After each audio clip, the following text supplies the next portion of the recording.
Alright, now it's time. We're going to go ahead and sanitize our clean keg. And I filled this bucket with 5 gallons of sanitizer solution. And you might be asking yourself, well, why didn't I just put the sanitizer solution directly in the keg? I could have. That would have been fine, except for this gives me a chance to sanitize our other equipment we're going to need to throw in the bucket. And what I like to do is I like to siphon the sanitizer solution through our system into the keg, and that allows all the solution to go through all of our sanitizing stuff, or through all of our racking stuff, make sure that everything gets good and sanitized. And that brings me to a question. A lot of people ask me, how do you get a good siphon going? Because they sell like an auto siphoner. Those are fine. I find they're a little overrated. So what I do is I just take my hose, and it's filled up with nice, clean, cool water, okay? And with the racking cane in the vessel, I do the same thing with beer, only I don't dump it right in, but you'll see. Just attach it like that, and then just dump the hose right in there, and that will create your siphon. Easy as that. And we have a real good siphon going already if the whole tube is filled with water. Okay, so I filled the keg with about 2 gallons or so of the Star San, and it's the same process with the Star San it was with OxyClean. Basically what I'm going to do is we're going to put the lid on, we're going to make sure we have a good fit, good tight seal on there, and then we're going to shake it. And then once we've shaken it around, we're going to run the Star San through the hoses with the gas, the same way we did with the OxyClean, to make sure that all the parts of the inner workings of the keg are sanitized. And then we're going to sanitize the lid separately, but we'll get into that in just a minute.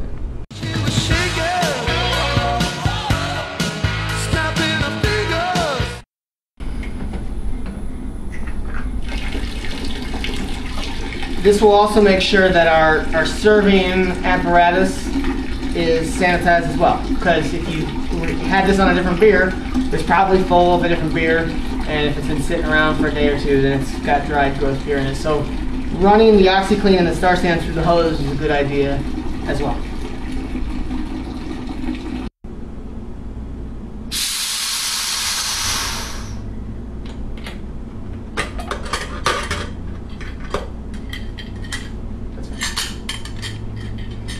Alright, so the keg is now sufficiently sanitized, and I'm just going to do the lid as well. I cleaned it in the OxyClean, so I'm just going to dump it in. Now I like to take the gasket off. These gaskets do wear out after a while, so you want to check the condition of your gaskets.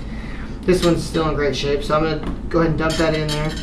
And then we're going to have inside the sanitizer, I'm going to open up the valve, close the valve, try and get all of the working parts covered in the sanitizer, just to make sure that it's good and sanitized.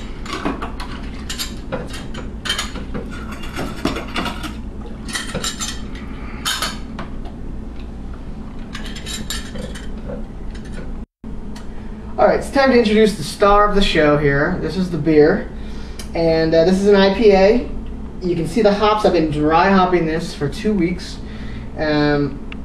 The racking cane actually does a really good job. See the hops? I use whole leaf hops in this when I dry hop. They all float to the top. The sediment sinks to the bottom. The hops float to the top. The racking cane does a really good job of making sure that none of the hops get into our ending keg. And if you get a little bit, you know, just tell someone they won the prize. So what we're going to do here is we're just going to take off our airlock. Don't need that anymore. This is our sanitized racking cane. Now don't worry if there's some foam or bubbles on there. Like I said, the Star San won't hurt anything. We're going to drop it in there. We're going to do as little to disturb it as possible. We don't want to kick up any sediment or kick around any of the hops. Now this is our tube. Again, it's sanitized all through it. And this is just cool water. You could actually just use sanitizer solution. Doesn't really matter. This is never going to touch the beer.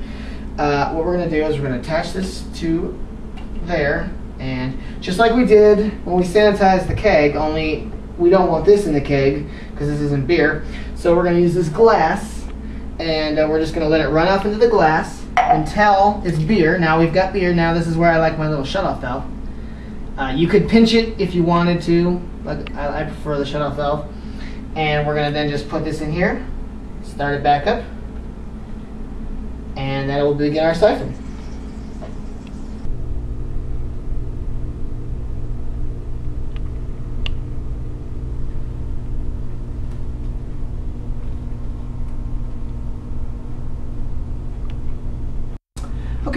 So our keg is full of beer. It's warm, flat beer still. So we need to carbonate it. Now, there's a few different methods of carbonation that people use. One is priming sugar. Basically what you do is you take a certain amount of corn sugar and boil it in some water, put it in the keg before the beer. It's the same concept as when you're bottling. Essentially, you're putting the sugar in the keg. Over a couple of weeks, it's going to eat that sugar. It's going to create carbonation. We're not going to do it that way today. Well, another way that you can do it is called forced CO2 carbonation, and that's what we're going to use. I don't have 2 weeks. This has got to go to the National Homebrewers Conference, and we're leaving in a few days. So what we're going to do first is we're going to get our sanitized lid, and we're going to get that on there. Oh, before we do that, we have to lube up these gaskets. Okay, now this is optional. I find it helps to create a better seal, and it's going to keep your gaskets a little longer. This is just keg lube. This was $2.95 for a little thing at the local homebrew supply store. And it's good to make sure that all of your seals are lubed. I find that if I don't lube my out seal, for instance, beers sometimes will leak out of there. So I try and lube everything, and this stuff is kind of awful. It's food grade lubricant. You can probably get any kind of food grade lubricant that will work. I tried to get it in my hands because, like I said, it's really hard to wash off and it doesn't smell very good. But it won't affect the quality of your beer. As a matter of fact, this shouldn't even ever really touch your beer. We're just going to rub it around the gasket like so. And that's just going to get a nice little layer of lube on there so that we'll get a better seal.